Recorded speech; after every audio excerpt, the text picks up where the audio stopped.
નમસ્કાર સાથીઓ, આપ સૌ જાણો છો તેમ સમગ્ર ગુજરાતની કોંગ્રેસ અને કાર્યકરો હિલોળે ચડ્યા છે.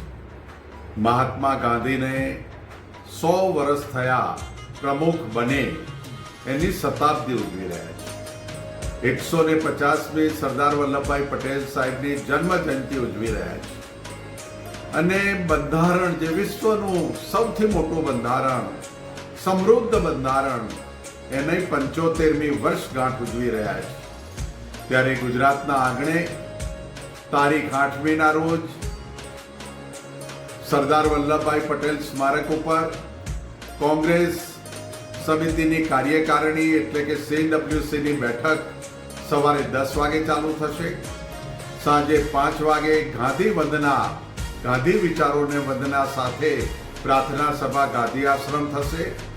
રાત્રે 7:30ની આજુબાજુ કલ્ચર કાર્યક્રમ સાબરમતી તટના કિનારે રાખવામાં આવ્યો છે અને 9 તારીખે સમગ્ર ભારતમાંથી જે AICCના ડેલિગેટ છે એ તમામ ડેલિગેટોનું અધિવેશન તારીખ 9મીએ 9:30 વાગે ધ્વજવંદન કરી અને સાંજના 5 વાગ્યા સુધી ચાલવાનું.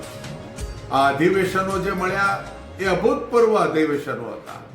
એક અધિવેશને દેશની આઝાદીમાં ખૂબ મોટું યોગદાન આપ્યું છે. આઝાદી પછી આ દેશના ઘડતર કરવામાં જે અધિવેશનો મળ્યા એણે ભારતનું નિર્માણ કર્યું છે.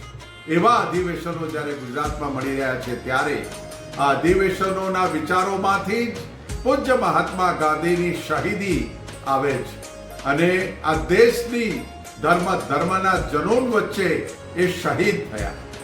ઇન્દિરાજી આ દેશની એકતા અખંડિતતા માટે પોતાના જીવનો બલિદાન આપી દીધું. આ દેશના યુવા વડાપ્રધાન 21મી સદીનું સ્વપ્ન લઈને જે બેઠા હતા એ રાજીવજીએ પણ આજુબાજુના દેશોમાં વિદેશી સત્તાઓના થાણા ન થપાય એટલા માટે પોતાના દેહનું બલિદાન આપ્યું. બલિદાનોની વીરગાથાઓ, દેશની આઝાદી માટે અંગ્રેજોને ફાંસીના ફંદે લટક્યા, કાળા પાણીની સજાઓમાં જીવ ગુમાવ્યા એવા હજારો શહીદોને વંદના સાથે આ ગુજરાતના આંગણે જ્યારે આટલો મોટો કાર્યક્રમ થયો રહ્યો છે ત્યારે વ્યક્તિગત આનંદની લાગણી અનુભવું છું. તમામ ડેલિગેટ્સ નેતૃત્વનું ગુજરાત વતી સ્વાગત કરું છું અને ગુજરાતીઓમાં આ વાત લઈને આપણે સૌ નીકળીએ એ જ વિનંતી. જગદીશ ઠાકોર.